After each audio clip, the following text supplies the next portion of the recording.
Today,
back to another episode of The Hatman. So we said last episode that we'll be on it, we'll be continuing with it. So we are on the next episode where we will be discussing about the self-sponsorship visa. self-sponsorship and first, before going self-sponsorship, Yeah. about sponsor license. Yes. And who can apply for sponsor license and what are the updates. Yes. That is what we're going So to first thing, so we'll divide it into two episodes Yes. because self-sponsorship is itself is a big area, big right? area. So we'll start with the sponsorship license. Like if you are a business owner, or like if you are applying for a sponsorship license, or you are coming here as a skilled worker visa, you can also educate your companies if they have any queries. You can ask them to contact us. So we will be talking about sponsorship license in this episode. So if you are interested in sponsorship license to know more about it from an immigration lawyer, then this will be the episode for you. So again, namaste, vanakkam. Namaste, vanakkam. How are you, Badri? Very good, thank you. How are Can you? Raju, Yeah, I'm good, thank you. So every time, sorry, you have to do this because there will be a lot of new people coming here. Sure. So can you introduce yourself to Absolutely. everyone? Yes. Yeah. Hello everyone. My name is Badrinath Balavenkateshan. I'm a senior immigration consultant and lawyer from Universal Fortune Limited. So my website address is www.ufvisas.com. I'm a senior immigration consultant and lawyer, and I have been practicing immigration law for over 15 years. And we have served over 5,000 plus happy clients. You look like 15-year-old. Thank you. So, 5,000 plus happy clients, and I am. My firm is regulated by OISC, which stands for Office of the Immigration Service and Commissioner, and I'm a OISC level 3, which means I can take up difficult cases and complicated cases. You've already done that, right? Absolutely. Yeah, okay. So today, what we are going to discuss is about sponsorship license.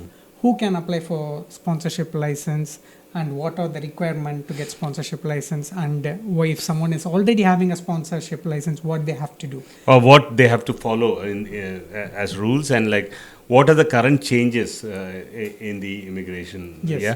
So like let's start somewhere. So a person having a business, they can go for a sponsorship license. Absolutely. Any business can apply for sponsorship How license. big should it There be? is nothing as such as big or small, as long as there is a genuine vacancy and the business can afford paying the required salary to the migrant, they can apply for sponsorship license.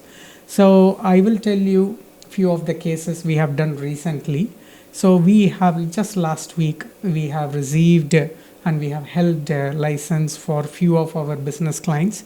One of them is they are running a small off license shop in a high street.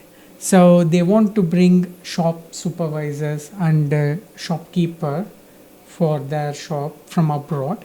So we got them the license. So it is a kind of a small business, but a healthy business, and it can afford to pay minimum salary requirement, which is 38,700, approximately 39K, and the business can afford it. So we got them the license successfully. So another business is fuel station, again, which we got in the last week. So they want to bring a fuel station manager from abroad, and we helped them to get a sponsorship Was license. it a fast track you did? Yes. And so to this license, there are two ways you can get it in the matter of time. So if you pay 1,036, and if it's a small business, you can get the license in 10 working days. However, it is not guaranteed. So Home Office will aim to make the decision. In case if the application is complex, then Home Office would request to have a compliance check, pre-license compliance check, and you have to pass it, and then they will grant the license. Of course, we can assist them with that as well. Now, this is for the timeline, and if it's a standard process, it can take anytime between 8 to 16 weeks. If it's straightforward, they will grant it in 8 weeks, and if they have to do compliance check, it can go up to 16 weeks.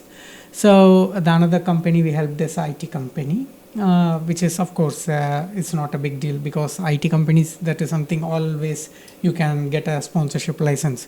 So as I said before, there is nothing as a small business or big business. It can be any type of business. It can be, for example, even a beauty salon, or it can be a takeaway. And if you are a genuine business and you can afford a salary, you can apply for sponsorship license. So the requirement is they have quite a lot of documents. Out of that, 4 or should be mandatory, which you need to provide out of the list. But I will just tell you which are most common for most of the businesses. So one is a bank statement. Second is your VAT certificate. Third is your PAY registration. Fourth is your employer liability insurance. And fifth is your office or premise lease agreement or land registry document. Is there a value for the employee liability insurance? Yes, that's a very good question. It should be minimum 5 million pounds. Okay. So that is the minimum requirement. Fine. And if you've been running over 12 months, then you can also provide your recent financial accounts. And how old should the company be? There is no such thing as old. We have held companies which is 3 months old, 4 months old.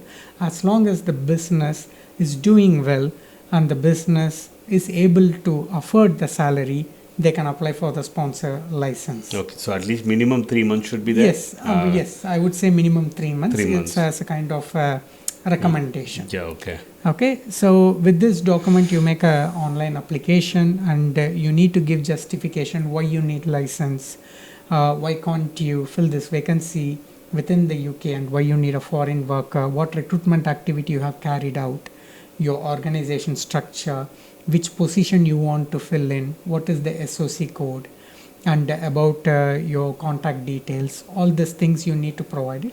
So anyone watching from outside, what is SOC code? Yes. Can you elaborate? So the SOC code is any occupation has a SOC code. Home Office has defined with the SOC code, and that should be in the eligible occupation list. So if you Google eligible occupation list, and you will come across quite a lot of SOC codes. And for each job position, Home Office has given SOC code. So for instance, if it is something like a shop manager, or let's say if it is a shop keeper, it will be 7131. Yeah. But if it is something like a shop cleaner, or if you go to the lower level like driver, even you will have a SOC code, but they are not eligible for sponsorship. So it should be in the eligible occupation. At least it should be level 3 and above. Yeah, okay. So that is what it is. So now, just quickly, I'll just type yes, SOC you can. code. And you can put eligible occupation list. Yes. So if you see skilled worker visa going rate for eligible occupation code, you will see here. And if you look at it, there is a Cascot occupation coding tool. So in that you can look into it. This one is it? Correct. Cascade occupation coding tool. Okay. And if you put the SOC code, here then it will we come can with the generate. relevant one generated. Fine. Okay, but eligible occupation codes are here. So what's the noun form of SOC? I'm just trying to find out. Standard occupation code. Or standard occupation code. Correct. Okay, that's great. Fine. Yeah. So we'll go ahead now. It's So standard occupation code. you know, I Let me couldn't just see the double check S. Yeah. it. Okay. I can see the occupation code, but I One didn't see. second, Yeah. I'll tell you.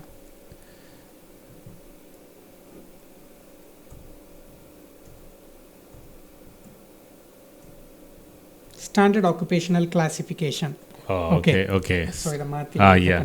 So SOC stands for Standard Occupational Classification. Standard occupational classification. I've learned That's something right. new now. Yes. Okay. So I'll stop recording this. Okay, fine. Okay. So yeah, go ahead. So that is what it is. So this is what it is. Now the next thing is big talk. What's going on is maintaining the sponsorship license. So getting a sponsorship license is the first thing. Then bringing the worker is the second thing. What is from the second? abroad. So let's talk about it as well, because sorry to Sure, ask you sure. more questions.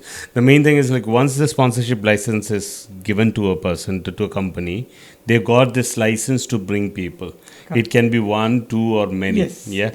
So when they bring people, then they switch to something called cost.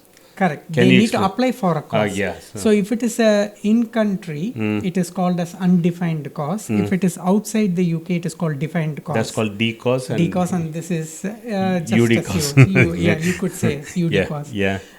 So the difference between these two is when you want to bring someone outside the UK, you need to specially request within the sponsorship management system for the DCOS, and Home Office can come up with quite a lot of queries, additional information, and you need to provide and give the justification. So they grant you this DCOS. Then once this DCOS is given, you apply for the migrant anywhere outside the UK, and they will get the visa, and they come to UK to work for the employer. So now the license has been granted and the visa has been granted.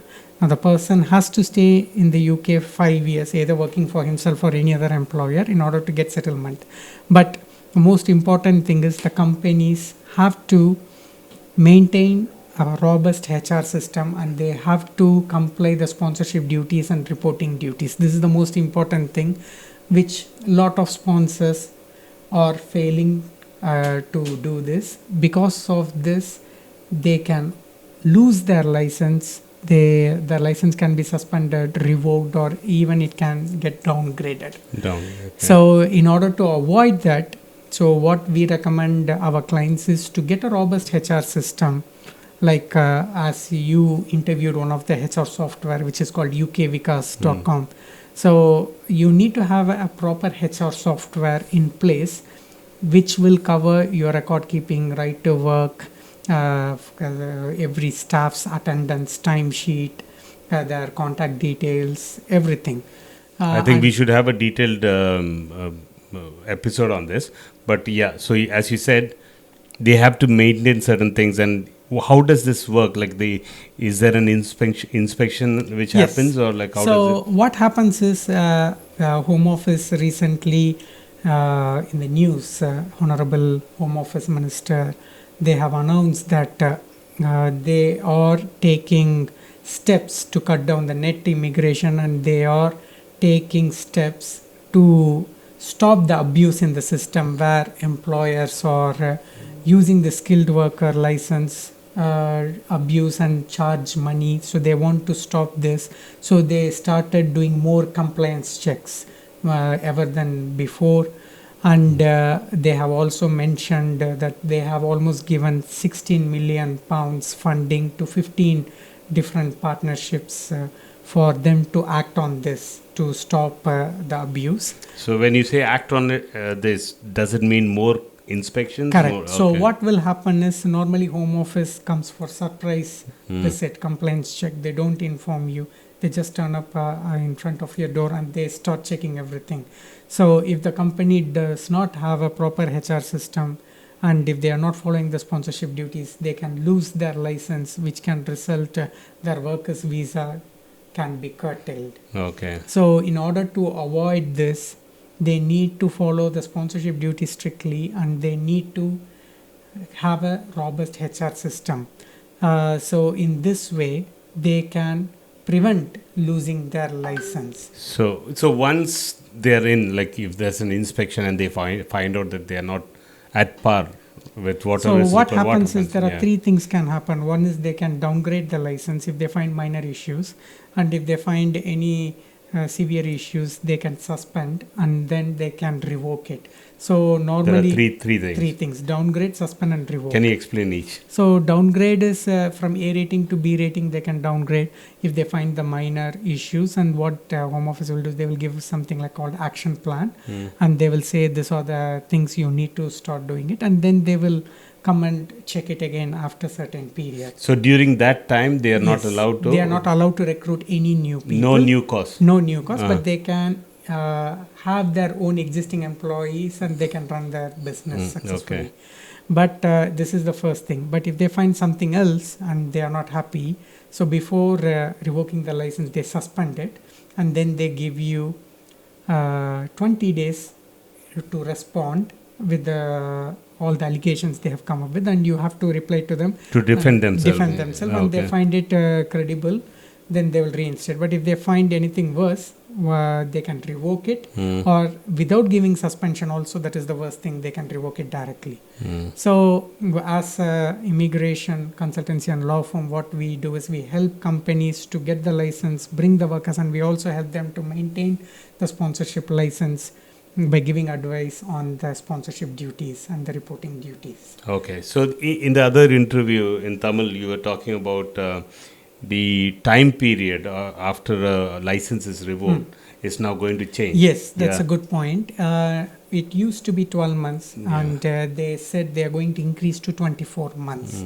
So which means they will be kind of stopping them to apply for the license again for up to 2 years. I mean, after 2 years only they can apply. So when the license is revoked, if they have 4 people working for them, they can still continue? No. When the license gets revoked, their visa also gets curtailed and they will receive 60 days letter. So either they have to leave the country or they have to find another sponsor within the 60 days. So under the suspension and the other one downgrade, they can still Continue working. Continue working. Okay, thank you. Is there anything else we need to cover on this? Yes, we have covered everything. Again, this video is purely for information purpose.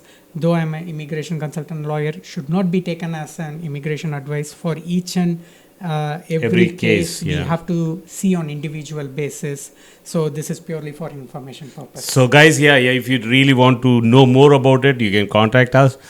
Contact Badri on the given numbers, or you can contact your own lawyers. That's not a problem. Yes, so please contact qualified people, either OASC regulated or SRA regulated solicitors for immigration advice. Don't get it from any random people, so which can lead to refusal or revocations of your sponsor license. Sure. Thank you. Thank you very much. Thank you. Thanks a lot, Badri.